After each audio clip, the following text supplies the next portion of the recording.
Welcome to Everything Hurts. My name is Dan Quintana from the University of Oslo, and I am here with James Heathers from Northeastern University. James, welcome back from your trip to Australia. How is Amos in Melbourne? Welcome back. You're coming on like the mayor's wife. You don't even live there anymore. Wow. Welcoming me back from a country you used to live into a country you'll never live in. Am I just welcoming. being irrationally obstreperous in the Yeah, first 30 oh, seconds of the podcast? I think you are. I think you are. I'm working on a Saturday, man. I'm sorry. What did you ask? Amos, you met an Australian member of Parliament. What?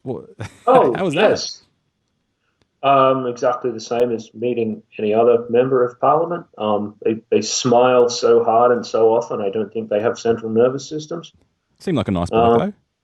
oh well, it's rare that you meet a member of parliament who's actually written a book on evidence-based policy. He's an He's, economist by I background. Is that I think right? he was yeah, I think he was an economics professor before he was an MP. Yeah. So that's an unusual route. Usually people start off as lawyers or party apparatchiks and then move into being kind of part-time demons, um, and then go from there into some kind of junior facilitative role that's necessary in Australian Parliament, torturing foreigners, essentially being horrible, burning down the Mm. rainforests, personally kicking the Great Barrier Reef to death. This, incidentally, is why Blundstone boots sell so well in Australia. Not a lot of people know that, actually. Yeah, There's the that's an truth. interesting Right. fact.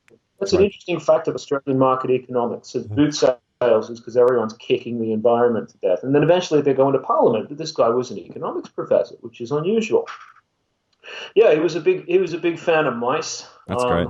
I had a very funny moment when he answered a question about he answered a question about um, it's something to do with like, okay, well, how do we tell the world about what we believe when it comes to sort of, it was a psychom based question.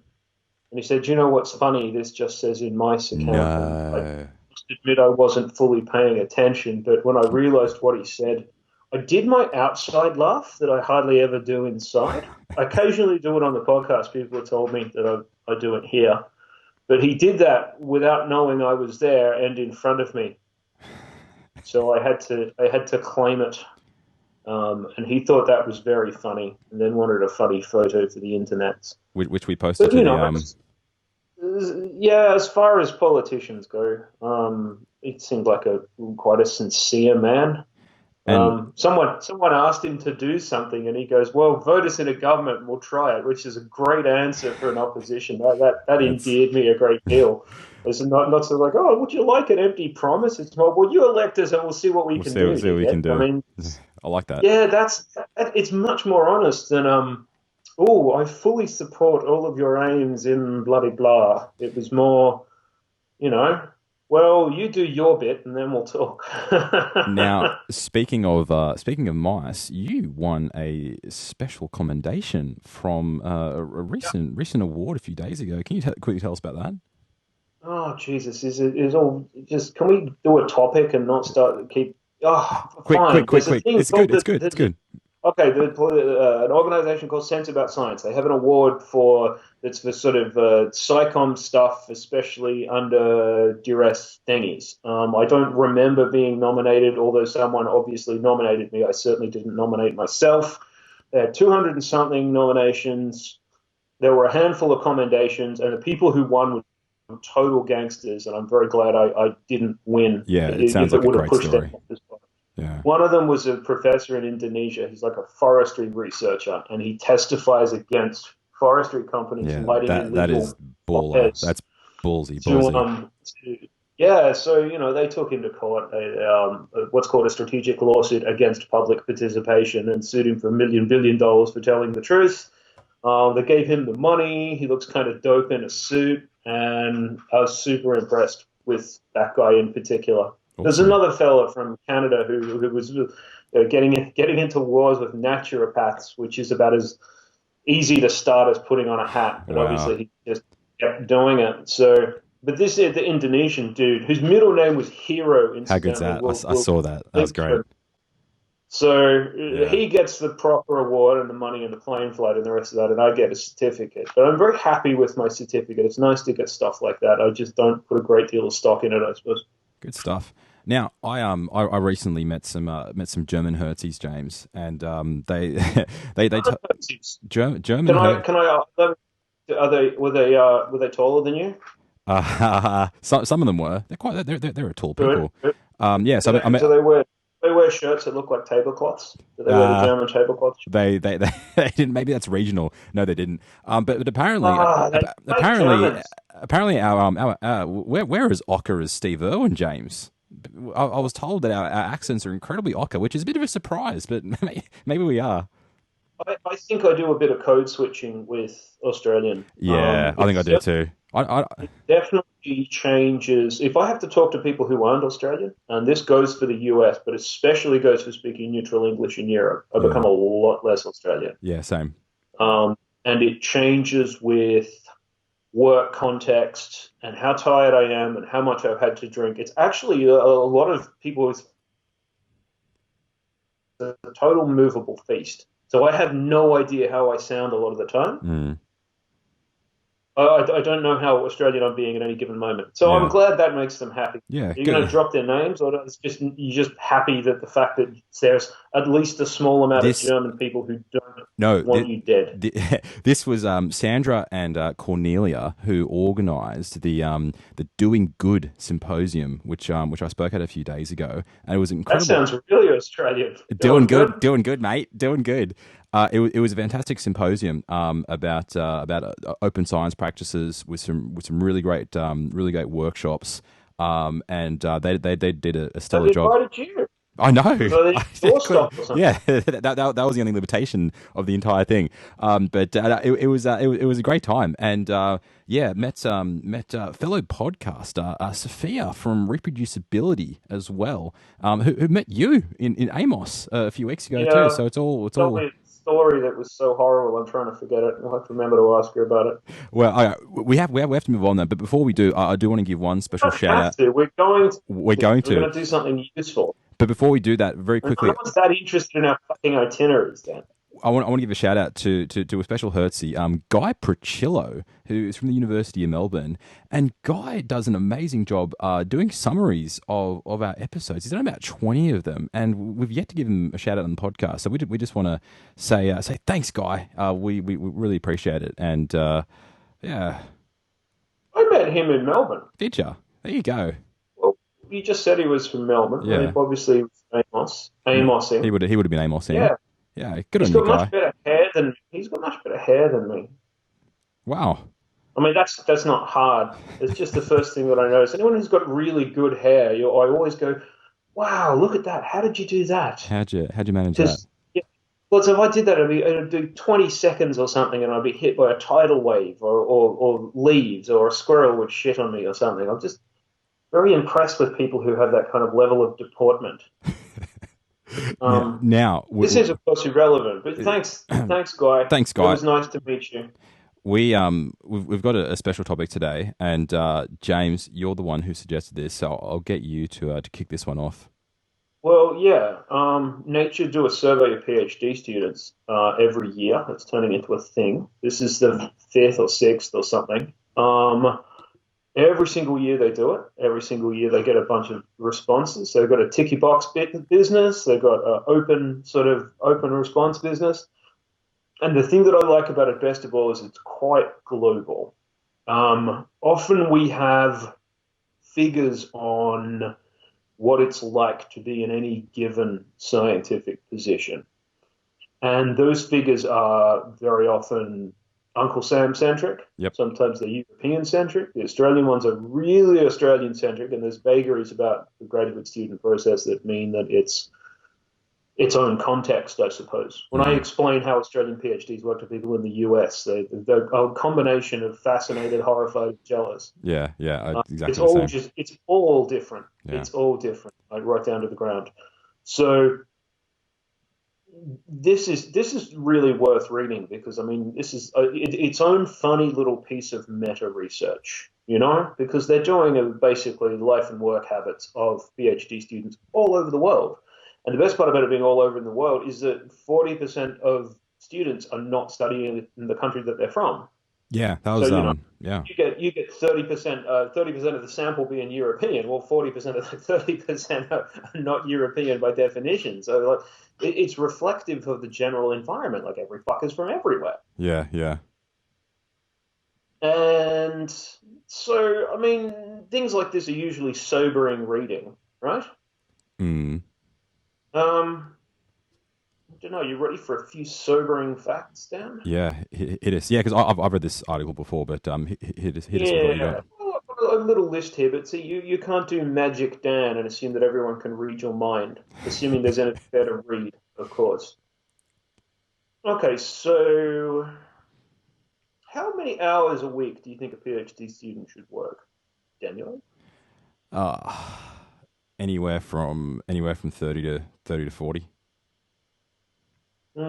Okay, well, that would put you, if you said that, Sh- that would sh- put should you in should or does should or does should. high What do you think would high be high ideal? high 30s.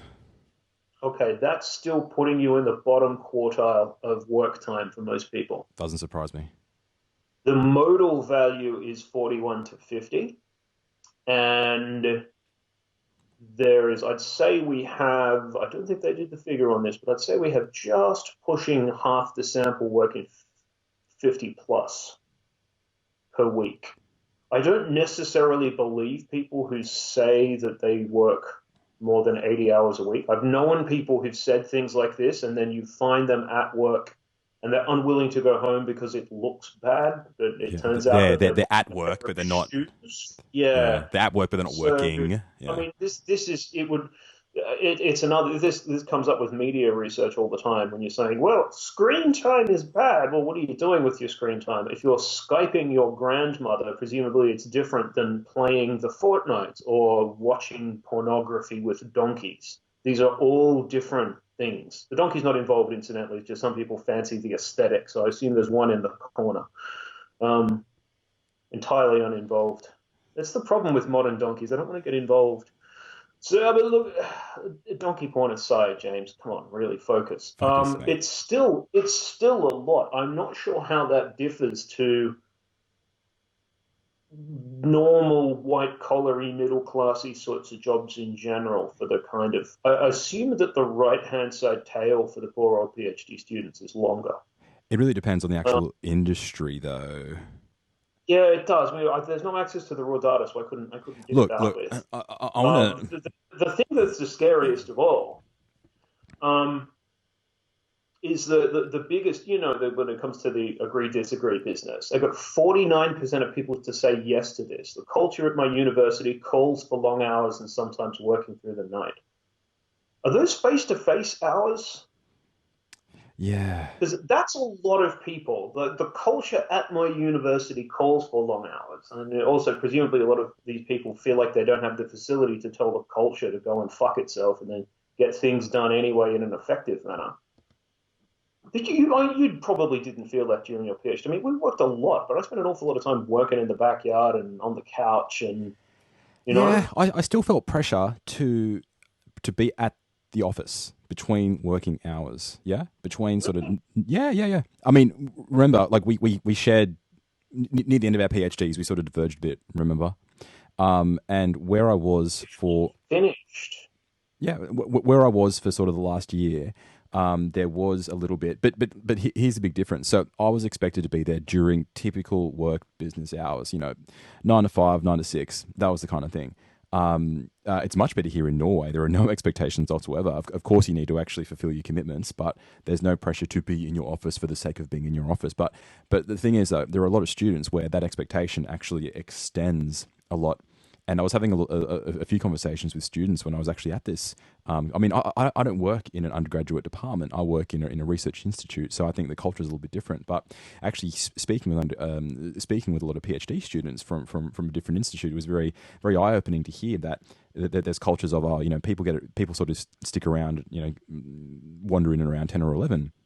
but they're there till like 7 till 8 till 9. They're not necessarily doing work, but they're just there for the sake of being there, and they're sort of on Facebook a little bit. But still, they seem Yeah, I think there's a word for this. I think it's called presenteeism. yeah, yeah, and that seems I'm to be not happening. sure if I've got that right. That's obviously a shit sort of portmanteau concatenation thing, but it does describe a real phenomena that's a waste of everyone's time. It's wasting everyone's time, and I think the places like I'm the first to recognize I'm incredibly lucky to work in a country in a place where there isn't that pressure to do stuff. Of course, you have to get work done, but not having to be there. But look, coming back to this fact, there's been a lot of talk recently on Twitter of people who have been doing work to rule protests. Yeah, I'm not sure if that's an Australian term where basically Huh? work to rule, where on people's contracts it'll say you are contracted to work 37 hours a week, 38, 40 hours a week. But the reality is, Okay. yeah, but the reality is most people in research are working far longer than that. Whether they're at work, whether they're at home doing manuscripts, doing whatever. I would say the majority of people are doing longer stuff than that. But the funny thing is, universities are starting to complain, and people are actually tallying that okay, so I'm expected to do this much for my coursework, for my lecture work. I'm expected. There was a great thread where a literary adjunct said, okay, I'm going to time the amount of time that I'm expected to read this book that I'm supposed to teach students. And he put a post-it note in, and it was about a tenth of the way through the book of what he was actually paid to do. Beyond that was what he wasn't paid to do. So and there's been a lot of discussion about universities just would stop functioning overnight if people actually worked what they were contracted to pay for. And so we just have Huh. this crazy situation. And I think the internationalization of research is both it's blessing and it's curse, because there's no way of, if everyone all of a sudden said tomorrow, okay, we're all actually going to work to rule, we're all going to work 40 hours a week, then this idea of completely destroying the work life balance would go away overnight. But if one institution said we're going to do this thing, then they know that every single other institution around them, both within the same country and internationally, is going to kick their ass. So everyone is just working their asses off. Do you really think that Really think what? that if the overwork culture changes, then all of a sudden things fall in a hole because shit doesn't get done? No, no, no. Stuff will absolutely get done, but competitiveness, yeah. So the competitiveness between institutions, when the person who was there who was writing manuscripts, including me, who was writing manuscripts late into the night, well beyond what they're paid to do, if you're all of a sudden not doing that, or if you're all of a sudden not testing your participants over the weekend, you're not collecting the extra data that you should be doing. If you're not doing that, then of course you're not going to be as competitive as other institutes. Don't you agree with that? Competitive, no, I don't necessarily agree with that at all. Why? Look, there's something. Look, there's lots of things that structurally require a lot of time. Yeah, but there's an awful lot of fiddle faddle and bullshit that doesn't. Okay, so you're saying get rid of the Some, fiddle some faddle. ex- well, some experiments. Look, I told you previously before about like biological experiments that biologists have to do sometimes. So they go in the morning, kill a bunch of animals, take a bunch of tissues samples from the animals. They do a bunch Yeah. of dissections, culture the things that they need if they're doing stuff from neurons and putting them in dishes and making preparations. And then when it's all working, you have to keep testing on the prepared tissue until it's done. Now, there's literally no way to do that without doing a 10 or 11 hour day minimum sometimes. Yeah. But is that's just an example? Is that a realistic description of the bloat that fills up everything else? For certain types of It's research. not. It's not. That's quite specific. So we should be very careful on conflating uh, presenteeism bullshit with the need to do that Yeah, as well. I completely Maybe you agree. could be writing your papers in the middle of the day if there weren't so many fucking forms to fill out. Now, you don't have to go to faculty meetings, and that's a good thing because you talk to people. But if you did, it would be even worse, right? Mm. That's most people who are doing research. I mean, professionally as a job. Most people are in that kind of culture of. I've never heard anyone go. I've never heard anyone say this. That was a really productive faculty. I've never heard We got a anyone. lot done. Yeah, it's like Let's do this again next week. it's like someone saying that rhinoceros is safe to ride. It It's just doesn't it's just happen. not. It's a fucking rhino. It's just going to toss you off its back and then stomp on you. I've But never heard anyone put those words in order.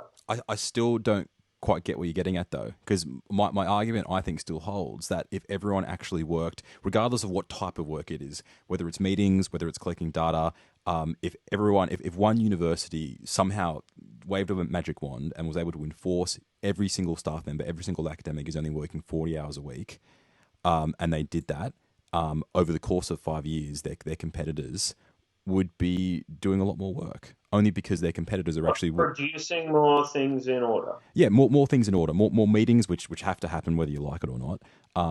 More research, more public engagement, all this stuff which we're meant to be doing. But that's the problem. No university is willing to do that. No. Just named a bunch of.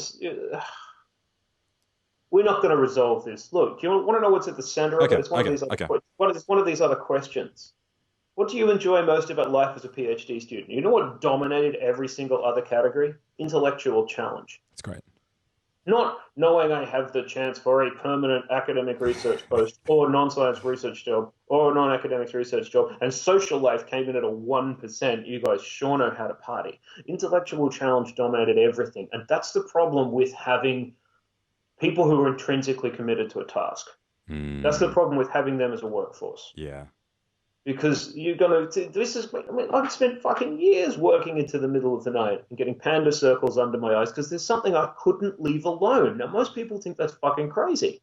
No one who's an auditor goes, oh, Jesus Christ, I hope I can get to another spreadsheet this evening. Hit those numbers.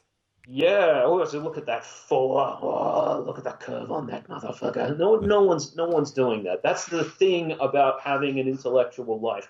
You have to navigate that in terms of the fact that you go into a marketplace to work for an institution that's run by the same hyper-capitalist fucks who run banks and venture capital companies and privatized public goods that have since been ruined by some cross-eyed, blonde-haired nitwit like Richard Branson. Yeah, all of those same people are running your fucking university. Those are the bean counters everywhere. They're multi-billion-dollar companies, essentially. Now, what does a multi-billion-dollar company do when they have a workforce who's like, oh, please let us work as much as possible because we're intrinsically motivated? They stay quiet. They're going to do anything. They stay quiet. There's no motivation for them to act. They're quiet, you fucking Nimrod. They make it worse. They put more stuff on. They put more categories up. It's just, considering you've got this whole labor oversupply business, it's a bind. It's a pyramid scheme, right? And there's no successful way. This is the other thing. It was like, oh, and what are you supposed to do for the people who really genuinely want to work a 60-hour week because they're just that interested? And that's a fucking lot of people. Yeah. Right? Yeah. What are you supposed to do? What, you run around to their house and take the laptop away from them? Hey, some companies doing that. They're switching off their email servers after work hours. I don't agree. They're switching off their email service, but to get an academic to you just know those people have got each other on WhatsApp. Oh, for sure. Look, that I don't agree with. There was someone who tweeted something to the effect of, "Oh, no one should be emailing after 6 p.m." And there was a bit of a pile on because people were going, "That's ridiculous." Of course, people should be taking care of their work-life balance, but some people work late into the night because that's just when they work. No one should be dictating. But with that one caveat that I love that email. Some people have that email signature.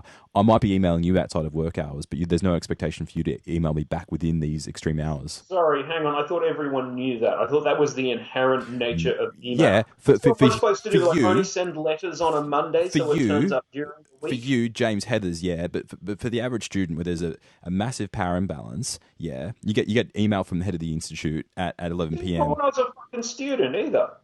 Yeah, but that's you, mate. You're a massive outlier.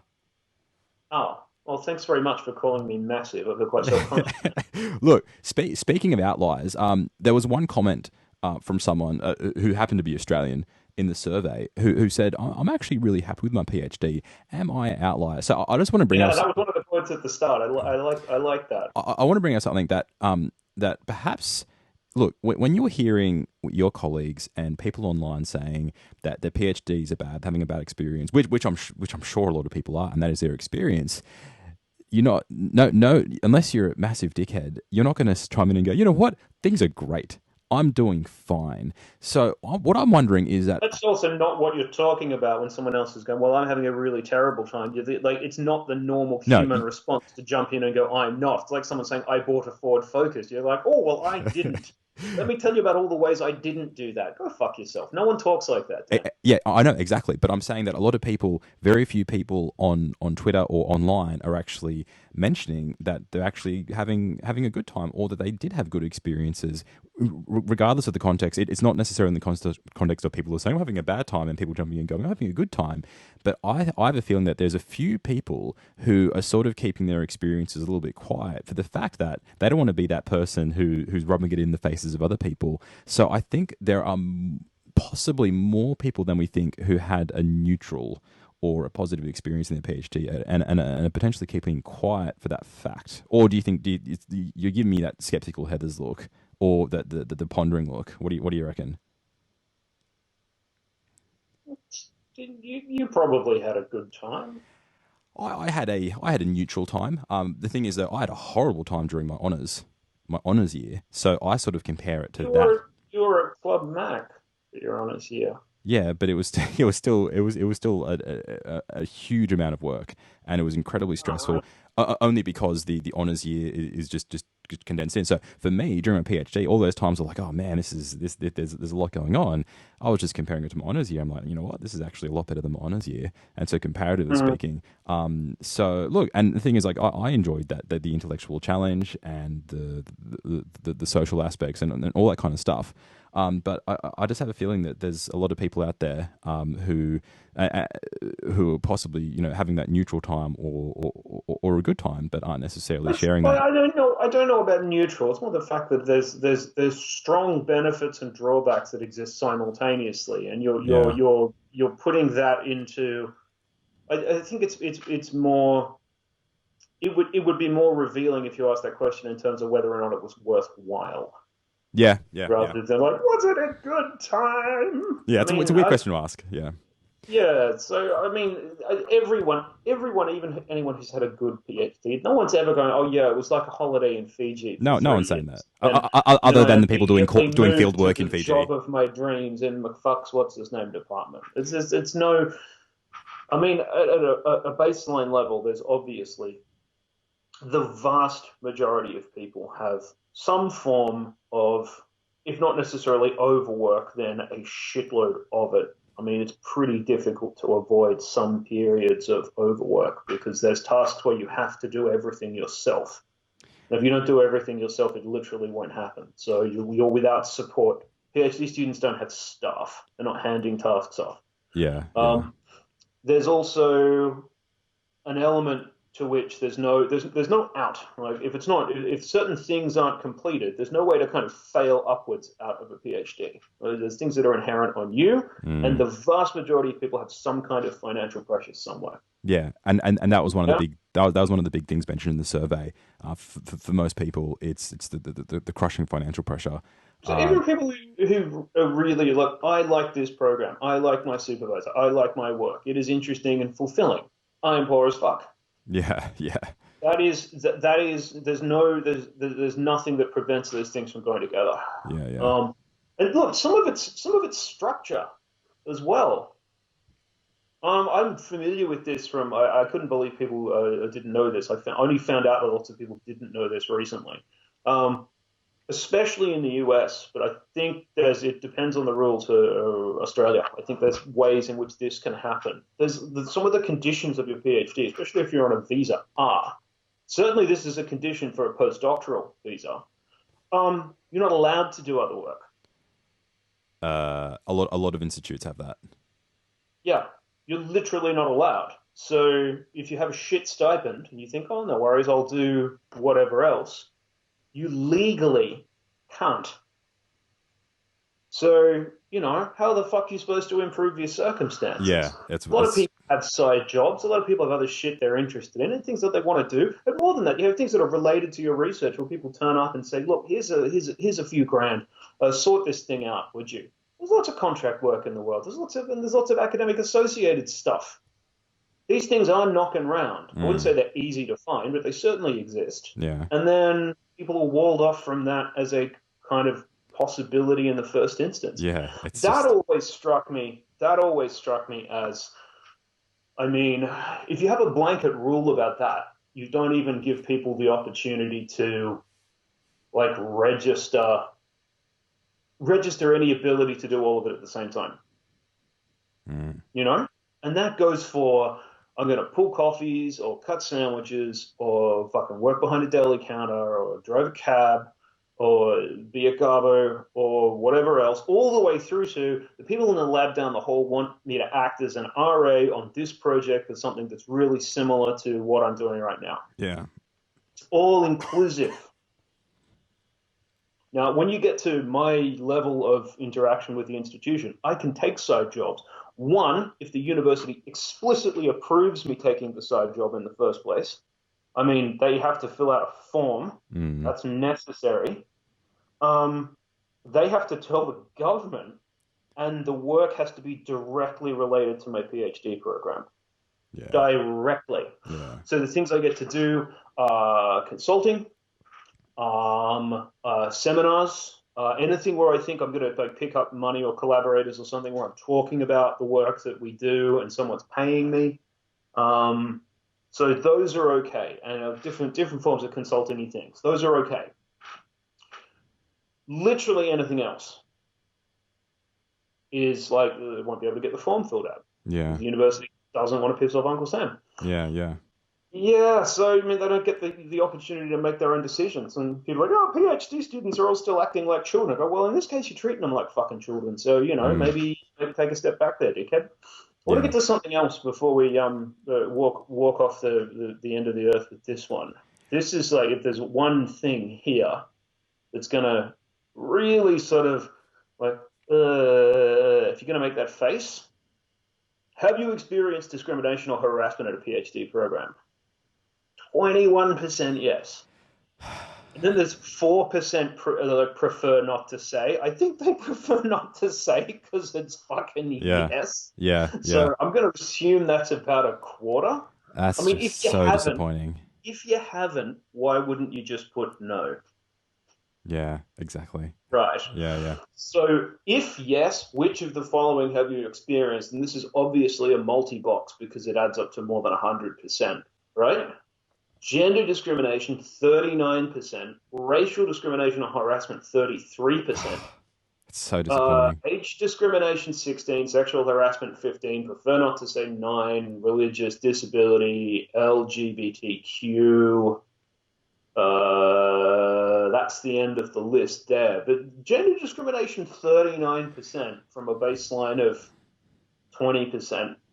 I mean, considering the demographics of some STEM subjects, that could conceivably be everyone. Yeah, and I think it's important to also recognize like this was a global survey. This wasn't localized in a particular country. Yeah. This was everywhere. This was all throughout Asia, and that the rates were high everywhere. Even the Mm. lowest rates of 18% within Australasia, which is Australia and New Zealand and perhaps other institutions, was 18%. Like even that is incredibly high. Um, Yeah. Yeah.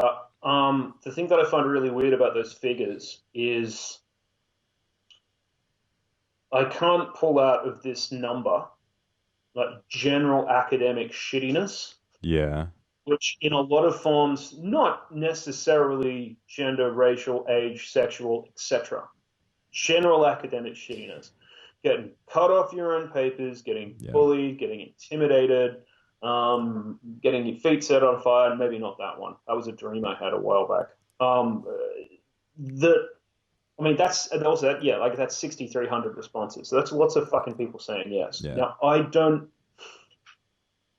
My intuition is that that's easily the most common type. yep. But if that's a quarter of the sample, so that's fucked. And it all seems to come back, and a few of the respondents to the survey were just like, there's no either there's no way to report these things, and obviously this differs across institutions and countries, but also even if they did, senior people just hold too much power. that no matter what you do, I mean, there are so many cases that we see on Twitter where a junior investigator, typically a female, calls out a senior investigator, typically a male for different types of harassment, and then the male's protected, and it's just crazy. It's absolutely nuts. And what kind of message does that send to other junior academics who see this kind of Well, stuff? not a fucking good one, but there's also look the whole how are you going to pursue this in the first place? It's often the fact that the way of handling this internally, the system didn't presuppose it. Like the Mm, universities and how they structurally respond to is this possible? How higher education sector in general structurally responds to it is very very messy and very hit and miss. And when you see the way people, I mean, it's all fine. You can have as many diversity weeks as you want with, and it's, look, I'm looking at what you do.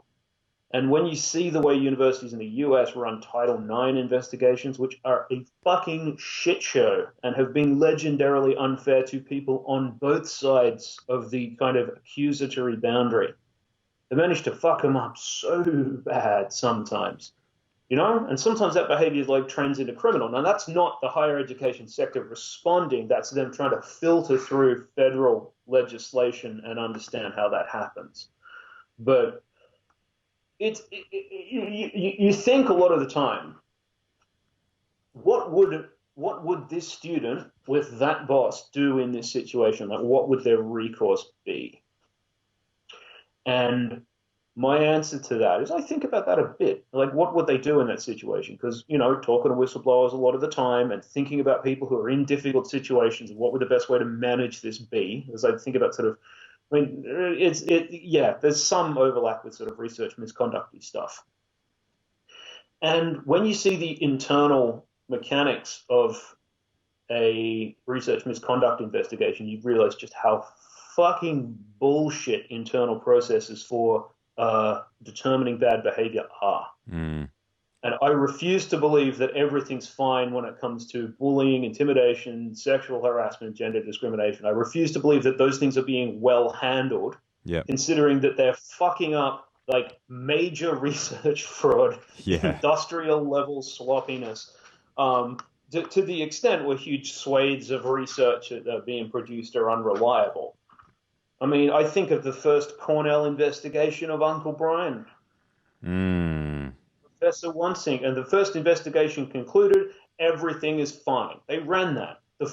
We literally have a rule about this. The first investigation always concludes that everything's okay. Yeah, that's always the way.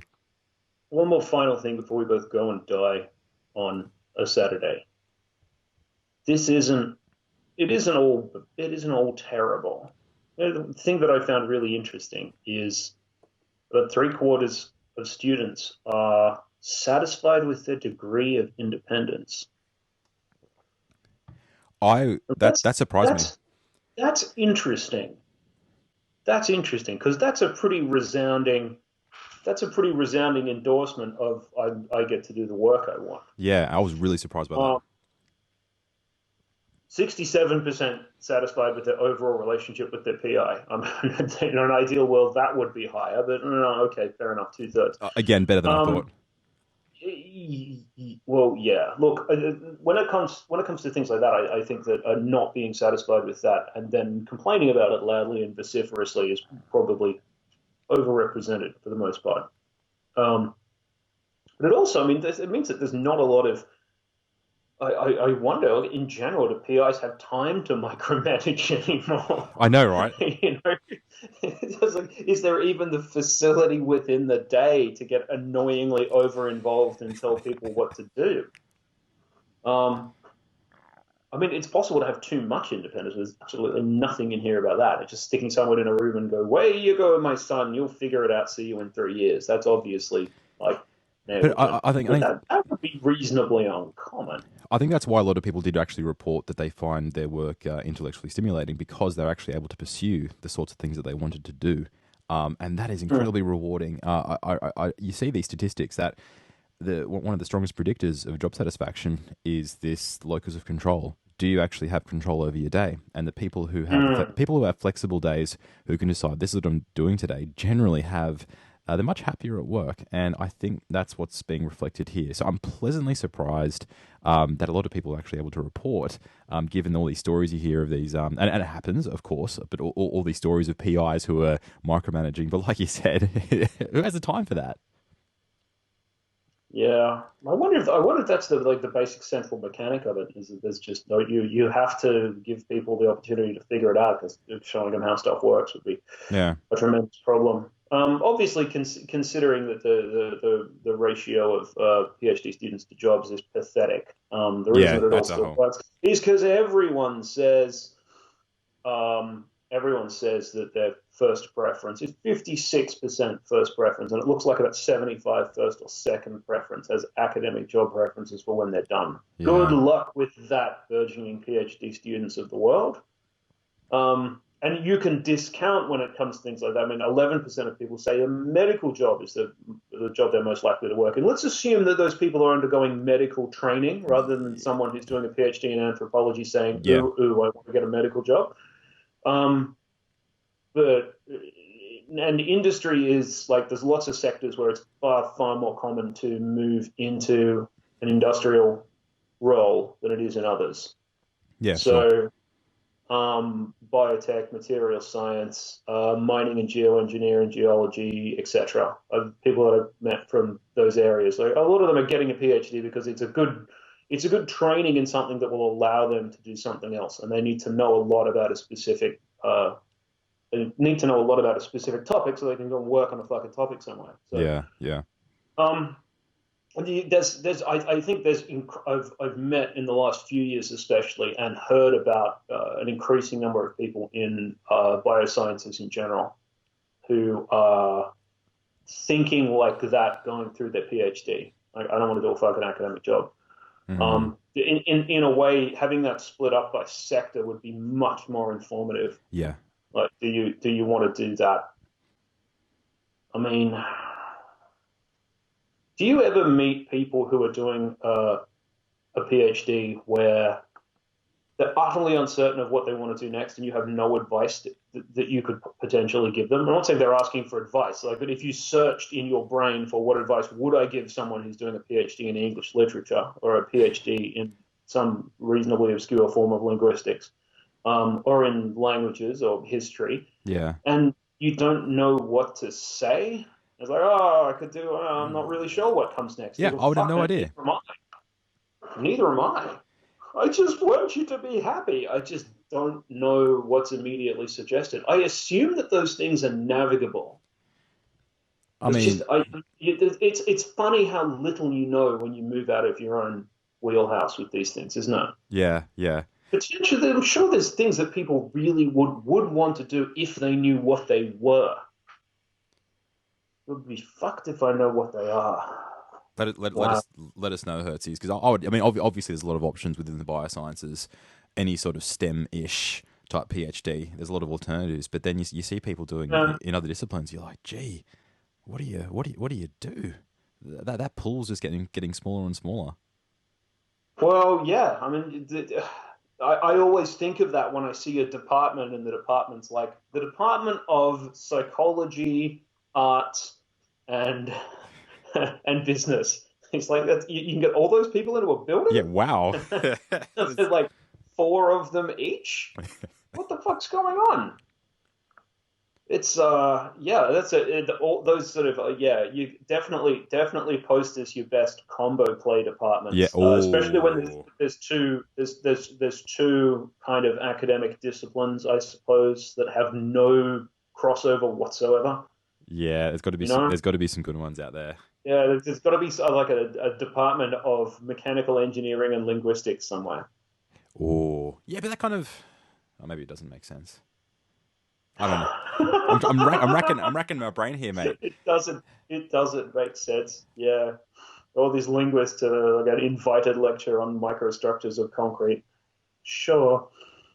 Oh dear. I don't Let's know. let's wrap it up Fuck. for this episode. And this episode, we didn't actually announce it at the start. But we filmed this on video. We have filmed the entire thing, which we're going to post on there. There he is, zooming into the camera, giving us the Heather squint. We're gonna post this. Don't say that. That's just my face. We're gonna we're gonna Stop we're gonna horrible about my face. You're always saying I'm making a look. making a I'm look. not. It's just my head. It's it's your face. We're gonna be posting this on the Everything Hurts YouTube channel, and it's something we're playing around with, playing around with a bit. Oh man, it's late. It's approaching 11 o'clock here in Oslo. We're going to be playing around with the idea of video and hopefully posting some more stuff, maybe some live stuff as well. And it's going to be a lot of fun. But thank you for listening. We're going to be back again very soon with some more hurts. 2 more episodes to go. In this decade, Headers, in this decade in which you've been in which you've been collecting your cat's whiskers. And yes, that got a lot of play. I'm going to post that. Yeah, 2 more episodes in this year. Decades don't work like that. Well, we haven't been going for that long. Ah, it's late. No, it's late. Decades don't work like that. 2020 is not the start of a new decade. 2021 is surely the start of a new decade. Unless you're in South Korea, they things work differently there. Yeah. If kids who are born there, like, yeah, it's weird. You're 1 when you're like, it's something reverse. Like you're 1 when you're born, or like you're not 1 until you're 2. And so I think it's either Japan or South Korea that there's like a year lag. And so kids are like a different age. Then when they move countries, it causes a lot of problems because they're past their identification, say different things.